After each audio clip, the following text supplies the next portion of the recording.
2017, HS2 started to construct a high-speed rail link from London to Birmingham, cutting through countless ancient woodland. Leather Lane in the Chiltern area of outstanding natural beauty, which had 99 veteran oaks on its south side planted in the 1800s, is severely under threat. HS2 did not carry out baseline surveys as required by law, and therefore did not identify Leather Lane as a vital back corridor and put adequate mitigation in place. In March last year, HS2 intended to fell the entire row of oaks without surveys. A petition set up by locals attracted over 42,000 signatures, and the intervention of solicitors stopped the felling. In 2021, locals backed by ecologists decided to survey it themselves and found an extraordinary 7 species of bats, one being the endangered Barbastelle. I noticed the little yellow dots on the trees. That's how it started. And I thought, what's going on? Why are they taking that? Phoned up the local parish council, and then, as you know, all the locals came to see. Watch, we thought that at that time was going to be the 100 trees going. But they did not know the word vegetation meant veteran oak trees. And that's the simple fact that shocked all those locals into coming. There's all these guidelines as to what you can remove and what you have to ask permission from your local council. And the very trees that we're talking about, this Ilona and Banana, she's like nearly 200 years old. She did have a preservation order, but it's completely squashed. It doesn't matter because it's overridden by HS2. You will never be able to have these trees again. You cannot replace them. They're priceless. Obviously, we're aware that HS2 are decimating much of our, not just ancient woodlands, but more recent woodland hedgerows. These are all producing, as we know, they're a carbon sink to start with, producing oxygen.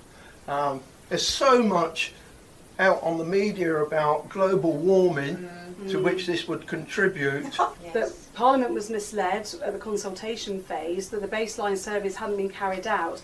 Now that we have carried out surveys as residents and doing their job, we should go back to the drawing board.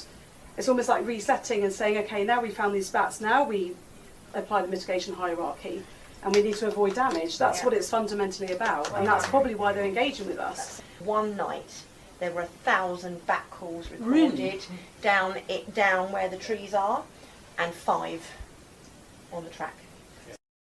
Leather Lane provides the only connectivity in an area that has lost countless trees and 247 hedgerows, providing essential natural reduction of these tree felling effects.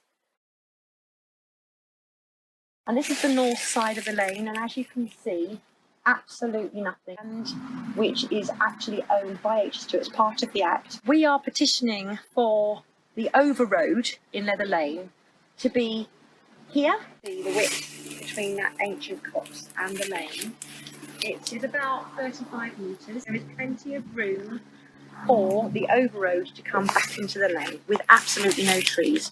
Now we pan over to the south side of the lane that we are trying to protect the trees, ancient woodland habitat, and you can see all the land that you're looking at now. So it will take all those trees out and come back to that point there. All that vegetation, as they call it, hedgerows, ancient woodland, would come down. Campaigners are also insisting HS2 apply the mitigation hierarchy as required by law to reinstate the essential connectivity between the gap of oaks that were already felled in Leather Lane. Every single thing in my power to make sure that these trees and the animals, the wildlife, everybody, they're given a voice.